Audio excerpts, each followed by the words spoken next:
Thank you very much and welcome, Mr. Is it Ratsomo or Ratsomo? Yes, I'm right. So it's Mr. Ratsomo. You have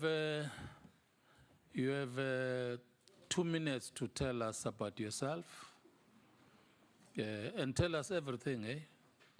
Don't hide other things. And maybe that was on a lighter note, tell us everything, but just summarize your work experience and who you are,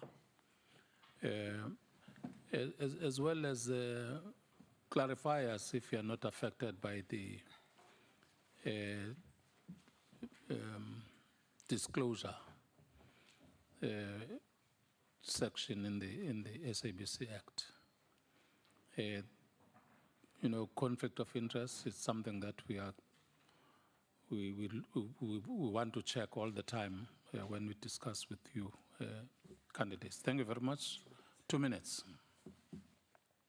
Thank you. Good afternoon also. I will try to do it in 2 minutes. As I say, my name is Thabiso Ratsomo. I am originally from the Val Triangle in Gauteng. And I would like to indicate that my work experience, I can take it starting from 1982. Can you, yes, so that you are closer to it? In 1980, and maybe have a glass of water first? Yes. I'm saying in 1982 because I was arrested and served a prison sentence, and I got released, and my first real employment was as a researcher for the South African Institute of Race Relations. I'm a co-compiler in that regard of 2 of the editions of the South African Institute of Race Relations, annual book 82 and 83. At the beginning of 1984, I decided to go and study. I went to Rhodes University to study journalism, where I studied print media, broadcast media, photojournalism, and filmmaking. I couldn't finish the course because, again, I was arrested in my 2nd year in that situation. And then I faced, at the beginning of 1995, I was charged with treason. And between 1985 and 1988, I appeared in what people normally call the Delmas treason trial during that period. And then I was acquitted on all the charges. And from 1989, I then started to work for Learn and Teach magazine, which is an easy reader magazine that takes complex issues and reduces them so that people can understand them. I worked there as a writer and sub-editor. And at the end of 1990, I went to join Kagiso Trust as a regional director of the trust. Thank you very much. Thank you very much. Honorable Van Dam? Oh, sorry. Members will ask questions, and we will share with them questions and responses, 5 minutes. So over to you. Your time starts, Honorable Van Dam. Thanks, Chair, and thanks, Mr. Ratsomo, for making yourself available. The person who nominated you in the nomination letter said that you possess not only academic but also political credentials that make you suitable for the SABC board.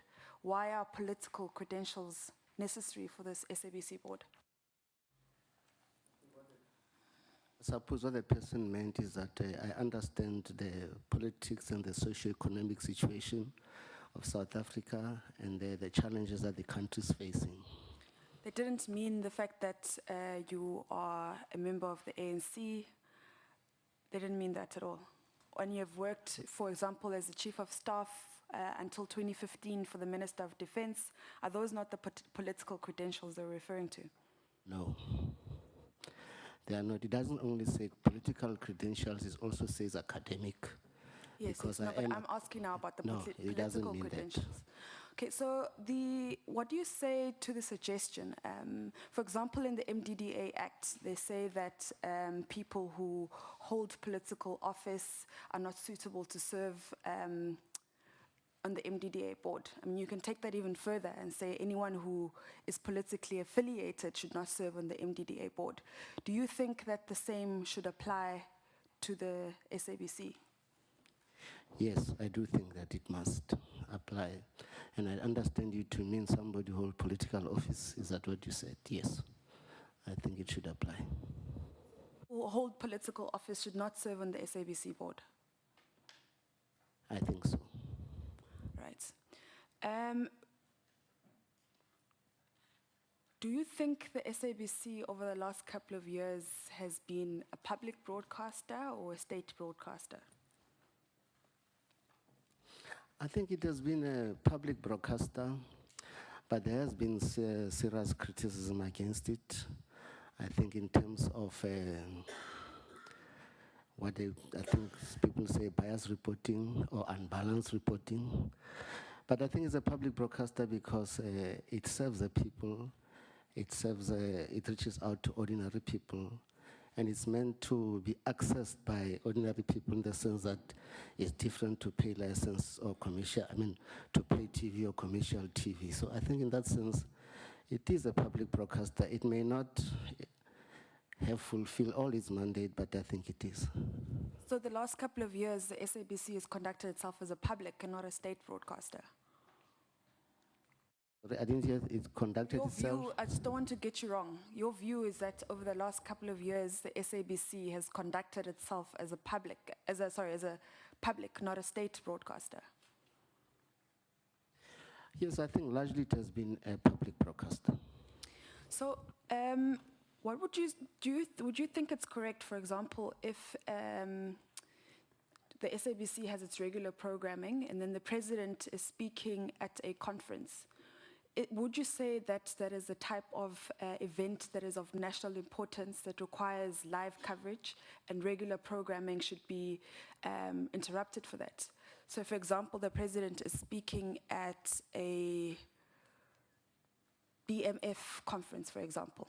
Would you say that's something of national importance? When the president is speaking, the SABC must always give live coverage. I'm not sure what you mean by live coverage, but I would say to report about it, I suppose. I'm not sure whether you mean live coverage, you mean the camera should be there for the entire period of the speech. No, I think it should be covered. It's an important event if Black Management Forum is holding a meeting and there are certain pronouncements that they make. I think they can report on it.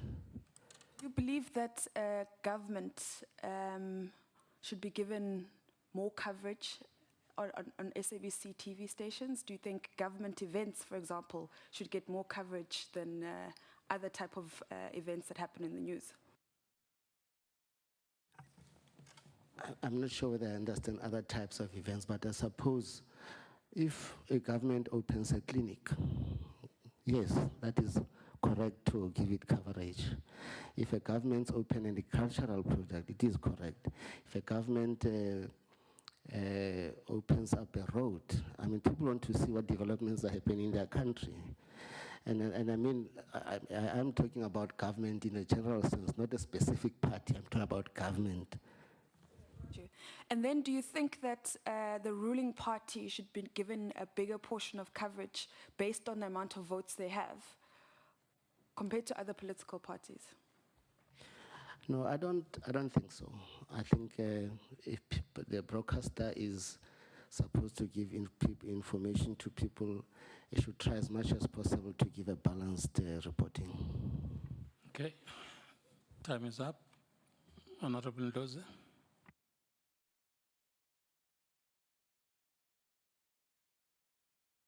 You are laughing, Chairperson. Look, I'm warmed. I was reading your CV. My heart was warmed. You were a Robben Islander. You were in the Delmas prison trial. I think I must recognize that contribution to our liberation. I don't know that we have come across a person in all these interviews who has that history. So for the first time since I've been interviewing people, thank you for availing yourself. But there's a problem, and I want to give you an opportunity to sort of clarify us. many of us feel that a lot of the people from that generation, even if they paid that price, because it's not credential, they paid the price for the freedom of this country, but they are the ones that often go up and mess up institutions of the state, often because they feel entitled. They feel like because they liberated the country, they can do as they please, and particularly when they belong to the ruling party. What is your reaction to that? I'll talk for myself. When I went to Robben Island, I was 19 years old, no matric. I came out, I did matric. I worked, I went to study journalism, I got arrested. I completed my junior degree through UNISA. I studied master's diploma in human resource management. I studied for the master's degree. I studied to become Let me help So what you. I'm We trying have- to say... we have you asked 5 minutes together. Yeah, what I'm trying to say is that all these things are helping me to perform properly because it's part of its education. Let me help you. Let me okay. help you. You must listen very carefully. They've got credentials of the struggle. They are qualified, but they feel entitled because they liberated South Africa. So another interpretation is you could be here because you feel, because of that particular background, you feel entitled, and therefore you can't be held accountable, particularly by members of the opposition. And those are the people that have destroyed institutions of the state. I don't have to give you an example of another Robben Islander, the helm of leadership in this country, and who could go on. So what is your reaction to that? I don't feel that I'm entitled because of what I've contributed to the struggle. I feel that I empowered myself in order to play a role. Okay, and so in all of this, the biggest thing here as well in the CV is journalism. So let's focus on the broadcasting industry. What are the benefits of DTT? The things that why should we invest in DTT as opposed to just moving and having broadcasting services of the SABC in satellite? Why should we invest in DTT? We are late, we are not doing well, we're not catching up, everybody has gone in the world. Why don't we just move to DSTV? Why should we pursue the DTT migration? Well, in terms of the last question, DSTV is a paid TV, so I think many people will be cut off as they are already, particularly in the rural areas. I think many people don't have proper access. By proper access, I mean good pictures, sometimes good sound in the rural areas and so on. So I think DTT, part of it... Not DSTV, satellite. Why don't we do satellite broadcasting? Why must we do DTT, digital terrestrial television? Why don't we just move to satellite? I mean, DSTV is the only one that is doing satellite. So that's my question. Why don't we just move there directly? Why? I think the benefits of DTT are really good quality videos, good quality sound. It will also reduce the frequency and so on. So it will benefit the country in terms of that because it will also release some of the frequencies so that they can be used for other things. So I think that's how I understand it. Okay. So by the way, when you buy a TV, you pay as well. In any way, at the point the last point I want to pursue with you is the funding. SABC is facing a lot of problems in relation to raising funds. We're going to bail it. It has to be bailed out for the second time in less than 10 years. How would you improve the funding of the SABC? I think the SABC needs to explore also how to use the current technologies that are there I think, for instance, supposing they record music that they normally play, which many people like sometimes on Sundays, and they sell those kind of things, CDs. I think they should also partner with the private sector, for instance, to try and to develop their programs in conjunction with the SABC. The thing that I'm saying that makes me make that point is that when ABSA merged, they needed to have somebody to help them to develop a culture of 4 banks.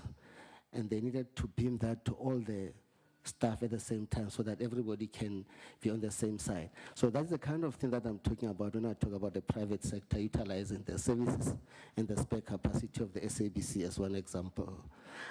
I also think that there could be a space for more programs in the SACBC that can make people even pay more. I think a lot of time is spent on repeating the past, for instance, what they call SABC ENCO. I think it's repeating the past. They also got things like Omnibus, which is a repeat of the programs. I think that type of space could be used to try and develop other things. Thank you. That can help. Last question. What guarantees do we have? I don't see any in the CV.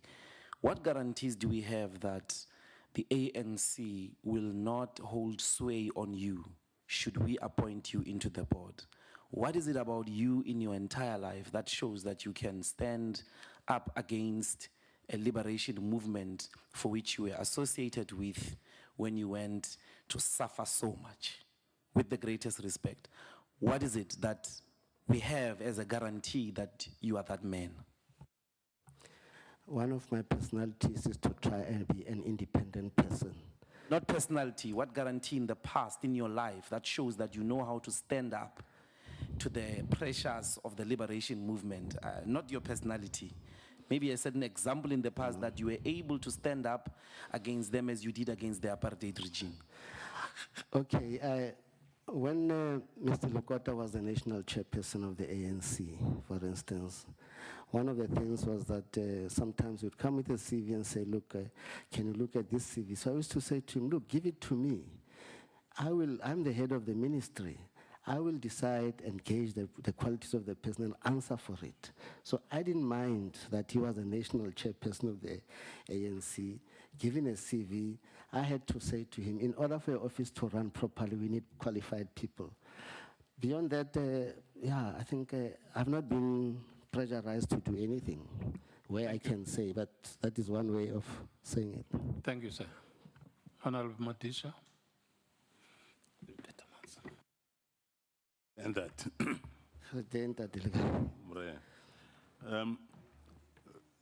To take forward this thing that has been raised, you know, SABC is collapsing.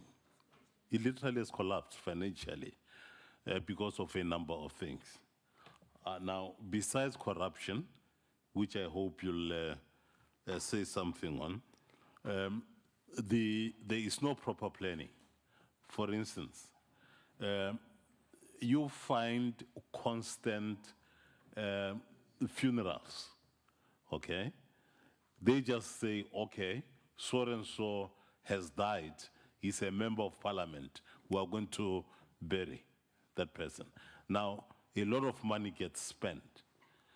They say this kind of sport, kickboxing, okay? Not very many people watch that. A lot of money gets spent. I can give you very many other instances. Now, this leads to very serious problems of money, okay? Now, how do you deal with that? And secondly, the issue of political interference. It has been reported, I mean, it's an open secret, that the previous minister has done whatever she did. I'm saying previous because she was minister, I think a few weeks ago. Okay, she has done whatever she has, and Ntate Gungubele agrees with me. She has been doing whatever she's been doing, which is extremely out of order. Okay, albeit the committee and the president, I hope, and Parliament will be looking into that. Now, how do you deal with this thing? Making sure that there is money and making sure that there is proper, I mean, there's no political control. I think, first of all, I suppose that the editorial position of the ABC should dictate what should be done and what should be taken on or not. That's the first thing. Secondly, I think it goes to the mandate of the SABC. Is it its mandate, therefore, to broadcast each and every funeral? No, it is not. And I think you need strong people to be able to withstand that. My impression is that in the past, obviously, had people who had political connections maybe, and they defended them without looking at the mandate of the SABC and to what extent are they adhering to it. The issue of political interference, something that I'm aware of. When I worked, for instance, as a researcher at the South African Institute of Race Relations, I was part of the people who looked at what you call media control then at the SABC. And the accusation that time was the same, that the National Party is using the SABC for its own purpose. So I'm something that I'm sensitive to and I'm aware about. And therefore, I think we do need people who will understand their mandate and their accountability. Going back to the question that the Honorable Ndlozi asked, whether I see myself as not being accountable. So I think I am accountable to the people who appoint me, not to the politicians outside. So I think accountability to the mandate of the SABC is what is important. No, Kyalebo. Now, apart from the actual education that you have acquired, what experience do you have? I mean, practical, okay? Experience, expertise, and other attributes do you believe make you a suitable candidate to be considered for this particular position? Yeah, well, I indicated that firstly I worked as a writer, sub-editor at the Learn and Teach Publications. I went to work for Kagiso Trust as a regional director of the organization, and I was heading the largest region of Kagiso Trust then. I later was promoted to become the national programs director, which meant that I was responsible for all the programs of Kagiso Trust across the country. I then became the CEO of the organization. A round up, Baba. Yeah, so I think that alone, for instance, shows you to the extent where I go. I've run the ministry office of the minister, for instance. I've got experience. I've sat on boards, the board of Kagiso Trust Investments, Johannesburg Housing Company. I am sitting now as a trustee of Kagiso Trust in terms of experience in sitting on boards. I'm sitting as a trustee and as a director of Kagiso Capital and sitting on the subcommittees also. Thank you. Thank you. Thank you very much. Thank you. Honorable Kalako. Thank you, Chair. Good afternoon, Thabiso. The other questions have been covered by the members, and I'm sure, Thabiso, with your experience, you'll understand the concerns on the independence of individuals which are deployed to state institutions, and the problem of trying to avoid that those institutions are not used for party political purposes. To me, the question I will ask you, because I know some of your experience, I stayed with you in Robben Island, H section. I know you are the person who can be irrespective of authority, be independent. My question to you, if it happened at the SABC, as it happened in the past, there are executives who will come and say such a thing must happen because they are instructed from Lutuli House. Or some of the members of the board say, no, we report it to Pretoria Mahlabandlovu. This thing must happen this way. We must take this person. Being part of the board, what will be your position against such things? I would not agree to that because I think the things that happened at the SABC over the last few years have cost the country a lot in terms of the development of the SABC as a public broadcaster. I think I'm matured enough to be able to act in a manner that is professional, because that's how I take myself, that I am a professional in what I do. And I worked in institutions like the Ministry of Defense, where you have people from the PC, in the military, and so on. I've worked for the Thabiso Trust, where you have to dish out money for development on non-party lines. So I think I've matured enough to be able to take that stand and say, no, this is not my mandate. This is not what the board should be taking. The board should not be taking instructions from outside. And I still think I do have an experience. I sit on boards, and my first time sitting on the board was in 1997 when I became the CEO of Thabiso Trust. So I have experience. I understand governance issues. I understand the role of the board and what it should pay. I understand what are fiduciary duties and so on. So I do understand those things, and I hold up to them because I want to continue to be a professional that I consider myself to be. Lastly, Chair, what will be your attitude on those who say SABC board to, or in order, I mean SABC as a broadcaster, for it in order to go back to its status, it must be privatized, half of it, or must sell some of its assets? So that, do you think that is a correct solution dealing with the? I don't think it should be privatized. I think already there's a section that is commercial in SABC, and I think the board is not partly in a position where it's able to deal with the SABC as a public broadcaster and as a commercial entity.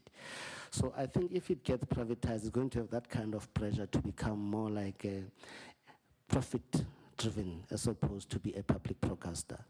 The issue, obviously, of finance are there, but I don't think privatization is the answer. I think part of the problem is to look at the SABC and say, what are the long-term plans that we can put into the SABC? Maybe 30-year plan to say, this is where we want a broadcaster to go. This is how we are going to go. The impression that I got is that it just operates like a normal broadcaster, having annual objectives and so on, without having a long-term planning of where they want to take the broadcast. And I've already indicated that there is spare capacity that can be used to improve the SABC's ability to generate funds. Lastly, what is your position on employment of people who are not qualified at the SABC being put at the executive level, management level, even at any position without qualities? I'm opposed to employing people, particularly in positions of serious responsibility. I think partly our country is suffering from that in many respects, partly because of what is referred to as maybe entitlement, that people feel entitled or people are rewarded for what they did. So I don't believe in that, that people must be employed just because they happen to have certain connections either to the ruling party or members of the ruling party. I think in that sense we are killing our own institutions, ourselves, if we do that. Thank you, sir. Any question to members?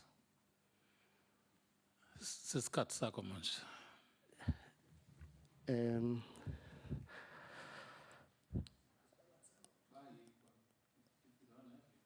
Well, I don't have questions, but I do want to say something that I don't want to work against me later. I was employed by the Department of Defense in the office of the minister, and I one day had a problem, stomach problem, and I went to the chemist in Sunnyside. And then, I don't know, they say this now, people who lock your car, then they press something, it doesn't lock. So they stole a computer from my car. So because of that computer, they found me guilty of negligence. So that's what I want to say, really. It's not something like, so that if you read, now my case is at the labor court for unfair dismissal. That's all. I don't want you to discover it somewhere. That's really the only thing that I thought I would like to put before you. So it defense found you guilty. Yes, It's like when, of negligence. yes, it's when they break into your house and they get the pistol, and then it's negligence. Yes, and if I may just It's the indulge same. on It's the same. yes, Chair. You know, I just want to take you on that because the current Commissioner of Police in Mpumalanga had his pistol stolen, and because of negligence, put it, and then he was found guilty of not looking after his pistol. He was working in Gauteng, but today is a commissioner in Mpumalanga. Surely it was not in the I am out in the cold for a computer that is probably sold to some people, and the guy bought Nyaupe with it, and that was the end. But that pistol may be killing. Thank you very much, Mr. Ratsomo, and travel safe. Back Thank home. you for allowing me to come. Thanks.